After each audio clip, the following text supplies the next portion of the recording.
बात है वो हिमाचल प्रदेश में नौकरियों पे बैन नहीं होगा। रिक्रूटमेंट प्रोसेस जो है वो हिमाचल प्रदेश में हर डिपार्टमेंट में जारी रहेगा। बहुत सारी पोस्टें कैबिनेट ने क्रिएट की है, उनका प्रोसेस स्टार्ट हो गया है। आज फिर कैबिनेट में जो है 1066 पोस्टें कैबिनेट ने आज स्वीकृत की है, अलग अलग डिपार्टमेंटों में की है, जिसकी विवरण जो है मैं आपको डिपार्टमेंट वाइज दूंगा। और ये रिक्रूटमेंट प्रोसेस हिमाचल प्रदेश में चलता रहेगा। तीसरा फैसला हमने किया है, क्योंकि हमारी आरडीजी बंद की है और आरडीजी से हिमाचल प्रदेश के विकास को और हिमाचल प्रदेश को एक बहुत बड़ा धक्का लगा है। ये हिमाचल प्रदेश के साथ एक बहुत बड़ा अन्याय है, क्योंकि जब हिमाचल प्रदेश बना था तो हिमाचल प्रदेश और जो पहाड़ी राज्य रहे हैं, चाहे नॉर्थ ईस्ट के हैं, वो इकोनॉमिकली वायबल स्टेट्स नहीं हैं, वो आर्थिक रूप से अपने पैरों पे खड़े नहीं हो सकते हैं। इसीलिए जो पहला फाइनेंस कमीशन 1952 में बना था, उसमें आरडीजी हमको मिलती थी।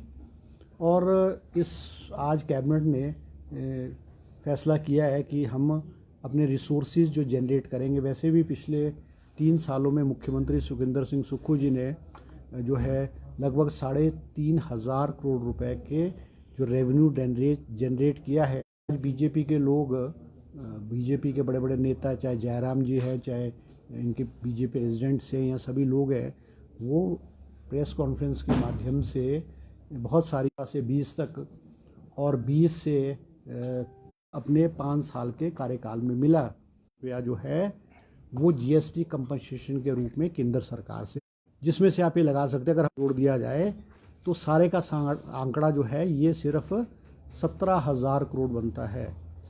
भारतीय जनता पार्टी को it is 1/3 of what Bharatiya Janata party got in 5 years.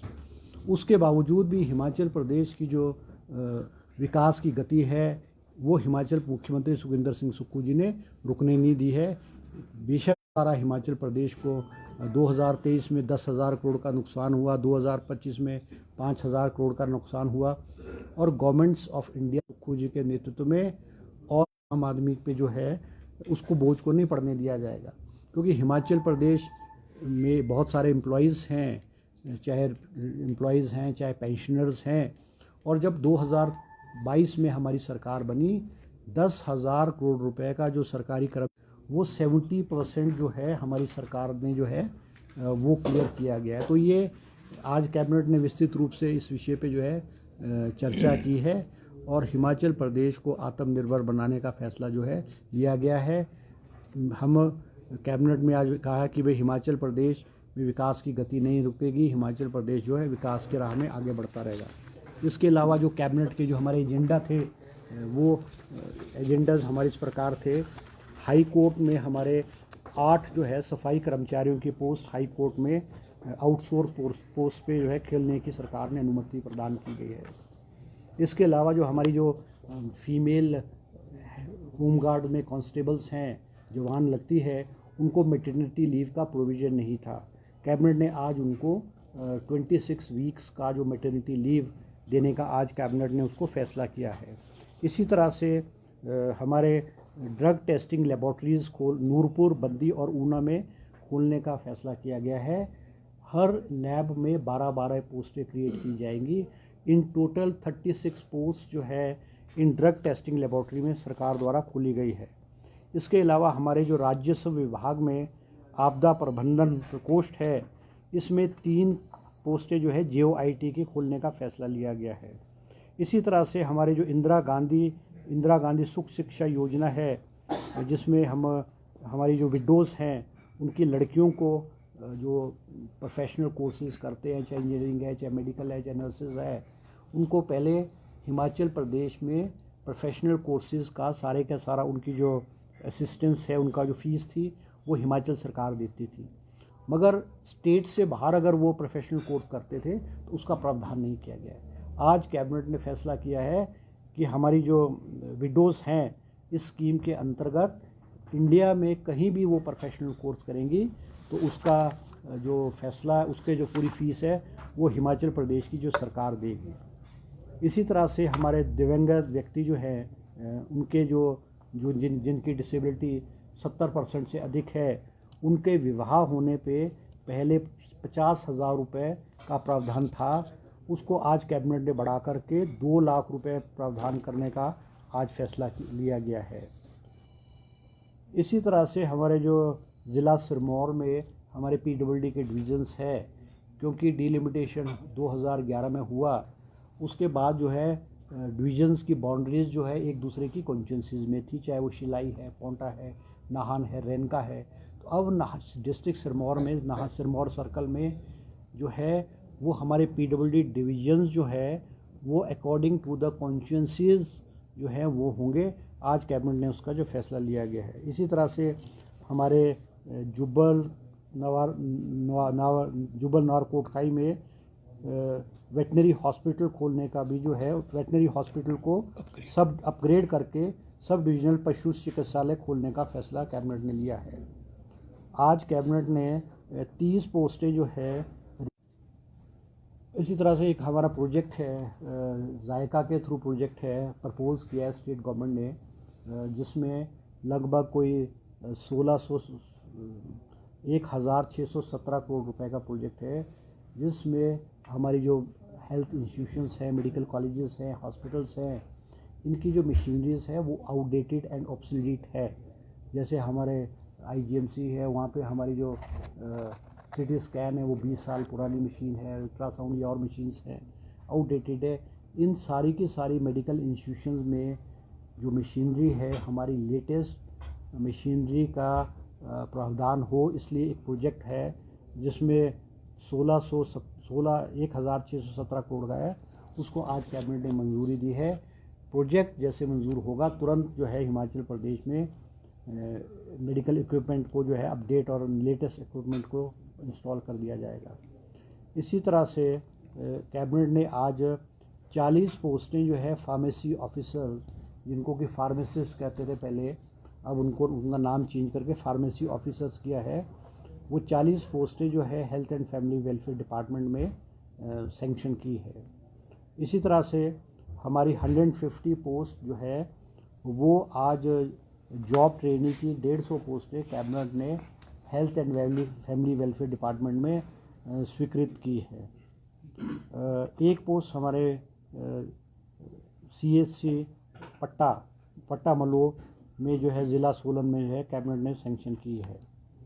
190 post हमारी जो है जूनियर इंजीनियर की क्रिएट की गई है, और इनकी रिक्रूटमेंट जो होगी वो डायरेक्टरेट ऑफ रिक्रूटमेंट के माध्यम से होगी, जिसमें IPH और PWD की पोस्ट होंगी। इसी तरह से 3 पोस्टें जो है sub divisional soil conservation officer की एग्रीकल्चर डिपार्टमेंट में आज कैबिनेट ने सैंक्शन करने का फैसला किया गया है। हमारी 5 पोस्टें जो है वो जॉब ट्रेनिंग के आधार पे सैनिक कल्याण विभाग में सैंक्शन आज कैबिनेट ने की है।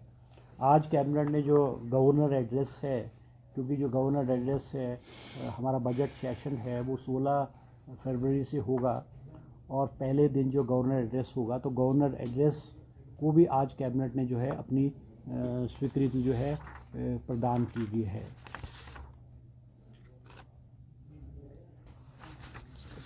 आज एक और महत्वपूर्ण फैसला लिया है कि हमारे जो शराब के ठेके हैं, एक्साइज पॉलिसी को भी आज कैबिनेट ने अपनी अनुमति प्रदान की है, और कैबिनेट ने फैसला लिया है कि शराब की जो ऑक्शन है वो ऑक्शन के माध्यम से जो है की जाएगी, और ये पहली बार जो है ऑक्शन के माध्यम से शराब के ठेकों की बोली जाएगी। अमूमन क्या होता था कि पहले डिप्टी कमिश्नर्स को ऑथराइज़ किया जाता था और वहाँ पे ठेकेदार आकर के बोली करते थे, और बहुत सारे लोग पूलिंग भी कर लेते थे। इसी वजह से जो शराब के ठेके हैं वो उसमें उतनी वृद्धि नहीं आती थी।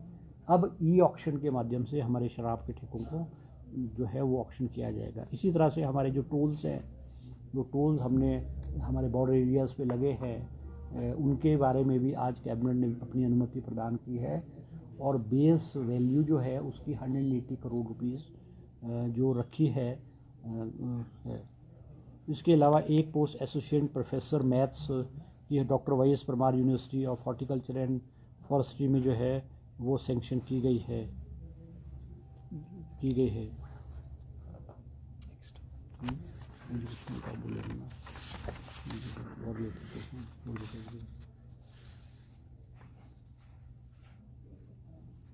एक आज कैबिनेट ने जो है हमारी जो न्यूट्रिशन पॉलिसी है, supplementary nutrition policy for womens, इसमें भी आज कैबिनेट ने अपनी अनुमति प्रदान दी है। इसमें पहले हमारे को जो है वो अब इसमें न्यूट्रिशन पॉलिसी में एग को भी ऐड कर दिया गया है, दूध को भी ऐड कर दिया गया, फ्रूट्स को भी ऐड कर दिया गया है, ताकि जो बच्चों को जो है और न्यूट्रिशन और प्रोटीन जो है वो मिले। इसके अलावा मुख्यमंत्री शहरी कारोबारी कल्याण रूल्स जो है उसको भी आज कैबिनेट ने अनुमति प्रदान की है। इसी तरह से हमारे जो स्ट्रीट वेंडर्स हैं उसकी पॉलिसी को भी आज, क्योंकि कैबिनेट सब कमेटी बनी थी, उसने अपनी रिपोर्ट दी थी, स्ट्रीट वेंडर्स की जो पॉलिसी है उसको भी कैबिनेट ने आज अनुमति प्रदान की है, जिसमें अलग अलग जो वेंडर्स को कहाँ खोलेंगे, वेंडर्स की जो उनकी जो रजिस्ट्रेशन फ़ीस होगी कितनी होगी, कितने साल के लिए होगी, विस्तृत रूप से डिटेल में जो है वो कैबिनेट ने फैसला लिया है, जिसके बारे में मैं ज़्यादा लंबा में जाना नहीं चाहूँगा।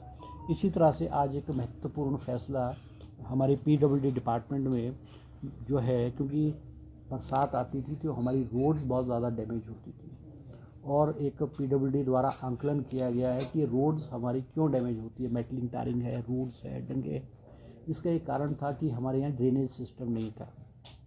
इसीलिए आज PWD डिपार्टमेंट ने प्रेजेंटेशन दी है, जिसमें कि उन्होंने एक road drainage policy for public works department in Himachal Pradesh बनाई है, जिसमें कि रोड्स में जो ड्रेनेजेस है वो कैसे बनेगी, उनकी कैसे शेप होगी, किस तरह से निकासी होगी, एक डिटेल्ड प्रेजेंटेशन जो है कैबिनेट ने आज दी है, ताकि रोड्स को डैमेज जो है वो कम हो। और एक और फैसला आज कैबिनेट ने किया है कि हमारे यहाँ जो रोड्स में पैच वर्क करते थे, जैसे सड़कों में गड्ढे मेटलिंग तारिंग कर देते थे, उसके बाद गड्ढे पड़ते थे, तो एक उसके लिए कोई एक स्टैंडर्ड SOP नहीं था, वो कभी कोई मिट्टी से भर देता था, कोई कैसे भरता था। तो आज PWD डिपार्टमेंट ने भी standard operation procedure for patch and pothole repair of bitumen roads for public work department of Himachal Pradesh, उसका भी एक प्रेजेंटेशन दिया है, ताकि जो पैच वर्क हो उनकी लाइफ लॉन्ग हो, लंबी हो, और क्वालिटी वर्क जो किया जाए वो भी आज कैबिनेट ने अपनी स्वीकृति प्रदान की है। आज कैबिनेट ने जो है कैबिनेट ने 10 पोस्टें जो है फूड सेफ्टी ऑफिसर्स की भी जो है health safety department, health safety and regulation department में जो है सैंक्शन की है।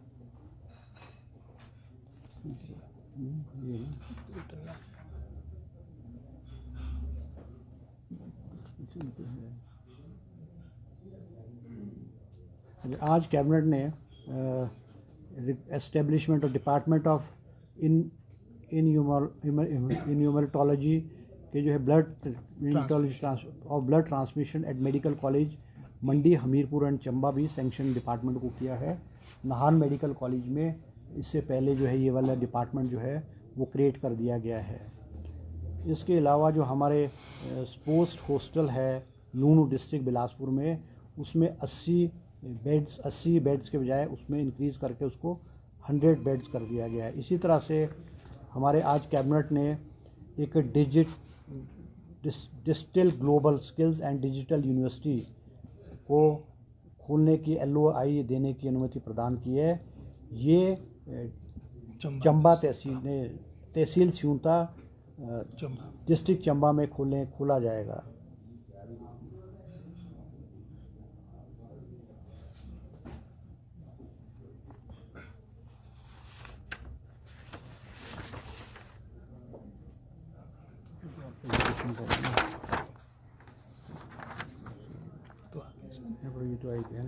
ये सब थी। बाकी एजुकेशन डिपार्टमेंट में भी आज बहुत महत्वपूर्ण निर्णय लिए गए हैं, जिसके बारे में हमारे शिक्षा मंत्री जी आपको विस्तृत रूप से बताएं। बाकी विषयों में जहां हमारे माननीय मंत्री हर्षवर्धन जी ने सारे जो आज मुद्दे कैबिनेट में रखे थे उसके बारे में सारी जानकारी आपसे साझा की। इसी तरह से शिक्षा विभाग से संबंधित भी कुछ हमारे जो महत्वपूर्ण विषय थे उसमें से 2 का मैं उल्लेख आपके सामने करूंगा। उसमें जहां CBSE स्कूल्स जो लगभग वर्तमान में लगभग कोई 140 के आसपास हो चुके हैं, जो हमने CBSE से एफिलिएट कर दिए, प्रथम चरण में जहां हमने इंग्लिश और मैथ्स टीचर की रिक्रूटमेंट की स्वीकृति कैबिनेट के द्वारा दी थी, चयन आयोग को वो प्रस्ताव चले गया है। इसी तरह से लगभग कोई 600 अन्य पद जिसमें हमारे फिजिकल एजुकेशन इंस्ट्रक्टर्स हो गए, जिसमें हमारे म्यूज़िक टीचर्स हो गए, 600 अतिरिक्त पदों की स्वीकृति भी हमारे इन CBSE स्कूल्स के लिए आज की कैबिनेट में हमें मिली है।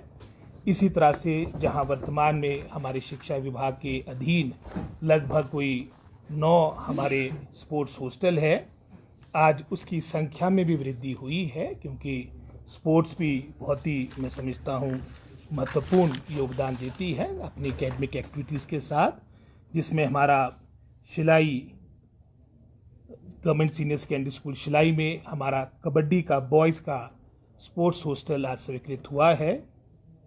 इसी तरह से हमारे चौपाल, यहाँ पर भी काफ़ी हमारे स्पोर्ट्समैन पहले निकले हैं, यहाँ पर भी हमारा वॉलीबॉल बॉयज़ का हमारा स्पोर्ट्स हॉस्टल स्वीकृत हुआ है।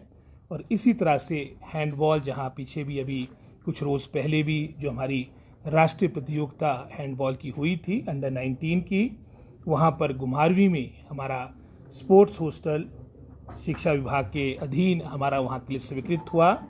तो एक तरह से 3 हमारे नए स्पोर्ट्स हॉस्टल हमारे स्वीकृत हुए हैं, जहाँ पहले 9 थे, अब ये 12 होंगे। इसी तरह से जो हमारा जुब्बल का स्पोर्ट्स हॉस्टल है, वहाँ पर जहाँ पहले 3 गेमें थी, उसके अलावा भी बॉक्सिंग की हमारी 15 सीटें गर्ल्स के लिए वहाँ के लिए स्वीकृत हुई है। तो ये प्रमुख रूप से हमारे शिक्षा विभाग से संबंधित, हाँ, 135 पहले थे, 134 पहले थे, 140 मैंने बोल दिए हैं, ये इंक्रीज हो गया है और ये मैंने आपको सूचना देनी थी।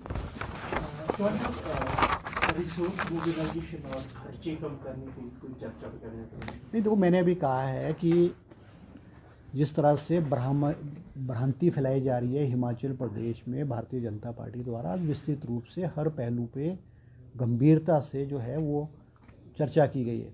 मुख्यमंत्री जी ने कहा है कि रिसोर्स, हर मिनिस्टर को कहा है कि अपने डिपार्टमेंट में आप कहाँ कहाँ किस तरह से रिसोर्सेज को कैसे जनरेट करोगे। एक विस्तृत रूप से उन्होंने कहा है कि मुझे कैबिनेट को प्रेजेंटेशन दी जाए, हम रिसोर्सेज कैसे मोबिलाइज करेंगे। दूसरा जो जो ऐसा खर्चा है जिसको कम किया जा सकता है, उसके बारे में भी आज कैबिनेट में चर्चा हुई है। मुख्यमंत्री जी ने कहा है कि जो वेस्टफुल एक्सपेंडिचर है, जिससे पब्लिक का कोई लेना देना नहीं है, एक ऐसा चीज़ जिस पे नहीं, उसके बारे में भी मिनिस्टर्स को कहा गया है अपने डिपार्टमेंट में एक प्रेजेंटेशन दे। तो विस्तृत रूप से, बहुत बारीकी से हम इस पे विस्तृत रूप से चर्चा कर रहे हैं। और मैं फिर आपको कहना चाहूँगा कैबिनेट की तरफ से और मुख्यमंत्री जी की तरफ से कि हिमाचल प्रदेश के विकास को रोका नहीं जाएगा। कोई सी स्कीम हमारी है, इसको सरकार लेती थी, इसको नहीं रोका जाएगा। ये सारी की सारी स्कीमें जो है कंटिन्यू जो है वो रही है। केंद्र में भी तो जो हमारा केंद्र का बजट होता है, राष्ट्रपति का एड्रेस अलग होता है और उसके बाद ब्रेक होता है, उसके बाद फिर बजट पे चर्चा होती है। तो अभी जो हमारा पार्लियामेंट है वो शायद 14 के बाद रिसेस के लिए जा रहा है। तो वो जो प्रथा केंद्र में पार्लियामेंट में है, उस प्रथा को हमने यहाँ हिमाचल प्रदेश में आरंभ किया हुआ है। उन्होंने व्यवस्था परिवर्तन कर दी, इस दफा संडे के दिन भी कर दिया उन्होंने। हाँ, देखो, बजट तो मार्च में पेश होगा ना। अब बजट तो मार्च में पेश होगा, क्योंकि बहुत सारी चीज़ें जो है अभी पाइपलाइन में है, रिसोर्सेज कहाँ से कैसे आएंगे बहुत से। तो और बजट तो वैसे भी मार्च में हमेशा होता था, चाहे कोई सी भी सरकार रही है नहीं, अभी नहीं। तारीख तो आगे आ जाएगी ना, उसमें तय कर लेंगे। तो तारीख तय कर लेंगे। जी, एक तरफ सरकार कह रही है कि हम आर्थिक संकट में हैं, आपके फाइनेंस सेक्रेटरी पूरी प्रेजेंटेशन देते हैं, उस प्रेजेंटेशन के क्या मायने हैं? 2 दिन बाद मुख्यमंत्री कह रहे हैं कि हमारी आर्थिक स्थिति ठीक है, तो क्या 2 दिन में आर्थिक स्थिति? देखो, एक बात तो मेरे को, आप देखो, एक चीज़ देखो, आप मीडिया के माध्यम से मैं कहना चाहूँगा आप लोगों को भी कि पहली बार है हिमाचल प्रदेश के किसी सरकार और मुख्यमंत्री ने जनता को प्रदेश की आर्थिक स्थिति से जानकारी दी है, लाइव दी है। आज तक किस लोगों ने, आज पूरे पुरानी जो सरकारें रही है या मुख्यमंत्री रहे, कैबिनेट, उन्होंने हाइड की ये चीज़ें। आज स्थिति ये आ चुकी है क्योंकि आरडीजी बंद होने की वजह से आज प्रदेश जो है आर्थिक संकट के दौर से गुजरा है। अगर मुख्यमंत्री ने और इस सरकार ने और कैबिनेट ने ये हिम्मत की है कि हिमाचल प्रदेश की जनता और पूरा देश ये जाने कि आर्थिक रूप से हिमाचल प्रदेश कहाँ खड़ा है, तो उसमें क्या गलती है? अगर फाइनेंस सेक्रेटरी ने जो प्रेजेंटेशन दी है, it is for the cabinet to decide, it is for the chief minister and the government to decide upon this facts. वो तो उन्होंने एक आपको कहा है कि ये ऑप्शन हो सकता है, ये ऑप्शन जो एक्सपेंडिचर के बारे में उन्होंने कहा है ना, सैलरी है, पेंशन है, स्कीम्स, सरकार के जो खर्चे हैं, हम कहाँ कहाँ क्या खर्च करें उसके बारे में कहा है। ये तो जो डेमोक्रेटिक गवर्नमेंट में फैसला तो कैबिनेट ने लेना है, अफसरों ने थोड़ी लेना है। वो तो it was just a presentation. एक बात सुनो, देखो एक बात सुनो, मैं बार बार कह रहा हूँ आपको, finance secretary is under the government, finance secretary is under the chief minister, he is under the finance minister. कोई भी डिसीजन लेना हो उसका से इस सरकार, पिछली सरकारों ने रेवड़ियाँ बांटी है।